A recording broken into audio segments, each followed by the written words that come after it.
Welcome back to The Future of Data Storage, sponsored by Jeskel on federalnewsradio.com and 1500 AM. I'm your host, Jason Fornicola, and my guest is Russ Schneider, Director of the Storage Systems Practice for Jeskel. Russ, I want to talk for a minute about backup and recovery. You mentioned in the first segment that it's something that possibly federal agencies feel they could do a better job of. Can you get into that with a little more detail? Well, that's an interesting problem because everybody's faced with it. Nobody has their data secured 100% such that it can be recovered in an emergency in the time frame that it's required. Plus, much of that data not only has to be recovered in an emergency, but it has to be available in an emergency as well, meaning you need 24/7 access worldwide to that data, even though the original production source of that data might be compromised or lost.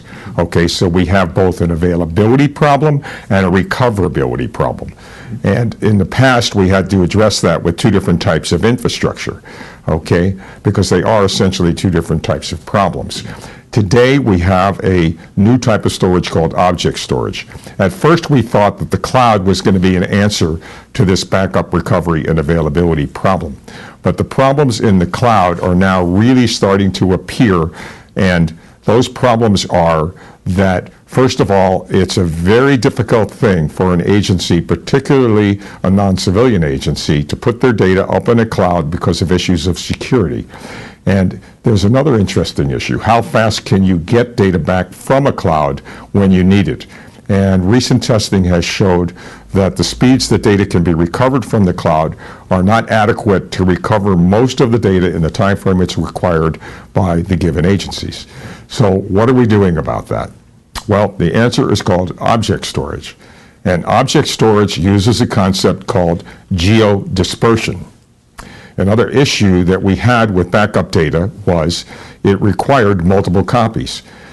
Even if you were only keeping a single backup copy of the data off-site, that meant you had to have a copy of those tapes, it was typically on tape, at a secure recovery location. You had to have another copy being created that day, and you had to have a copy in transit going back and forth with the yesterday's tapes that were going to be rewritten with tomorrow's data. So by definition, we had 3 copies of the data, even if we didn't archive or keep additional data for some period of time. Just the operational data required 3 copies. So enter the object storage world and enter the concept of geodispersion. Imagine, if you will, that we took the data and we put it in containers and we put the label on that container so we knew what type of data it was, and then we sliced that data into 4, 5, 6 dozens of slices, and then we dispersed those slices across 3, 4, 5, 6, 10 different geodispersed physical locations in different risk zones. Okay? And imagine again if we had an error correction technique so that if you lost one of those locations, you could continue to access that data or recover that data from any of the other locations as if the lost location was still online. So that type of a technique only requires a single copy of the data, which is very important for economic reasons and for manageability reasons. Okay, and it provides both an answer to the availability question and an answer to the recoverability question. So how do federal storage managers get their hands around these complex issues when they're spending their days putting out fires and they have limited resources, limited budgets, limited staff resources? Talk to me about that. Well, frequently when I speak, I tell people the following little homily, which is that we, as an industry, have devoted ourselves to simplifying the IT user's environment by delivering additional complexity, okay? And unfortunately, that happens to be true. But what we're doing in this case is we're actually hiding that complexity under the scene. It becomes a software-defined layer. The object storage systems that actually address those backup recoverability and availability issues operate as software-defined storage layers running on commoditized hardware, exactly like the Googles and the eBays and the Internet folks run their storage and their operations day to day.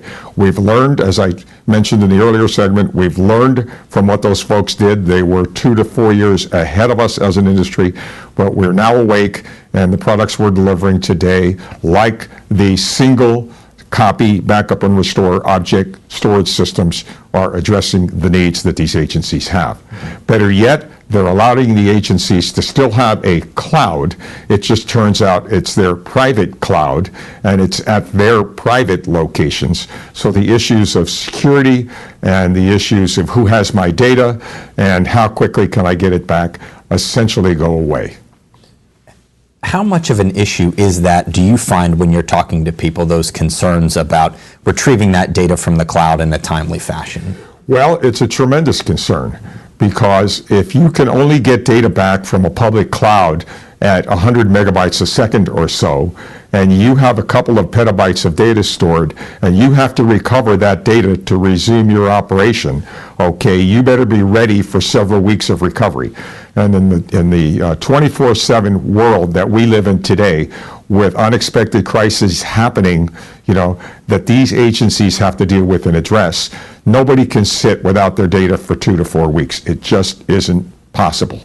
So what we're delivering with these new technologies is not only the ability to keep the data available 24/7, okay, but to not have to deal with the backup and recovery of the data, because by definition, if you can lose a location and still have the data at multiple other locations without having to make multiple copies, you basically have solved those problems.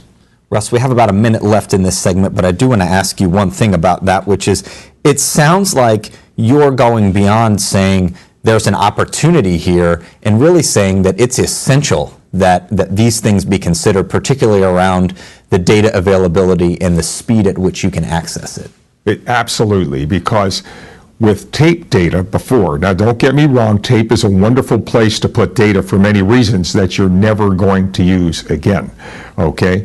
Because tape doesn't use any energy, okay? It's hard to hack into a tape cartridge sitting on a shelf, all right? And tape can be transported and put underneath a mountain somewhere. So tape had some attractiveness. But what you can't do with tape is access a record that you need when you need it in 20 milliseconds. And what we can do with this object storage is to replace those tape systems with object storage systems. The tape systems required multiple copies. The object storage only requires a single copy, and we can get access in 20 milliseconds, not 20 minutes or 2 hours.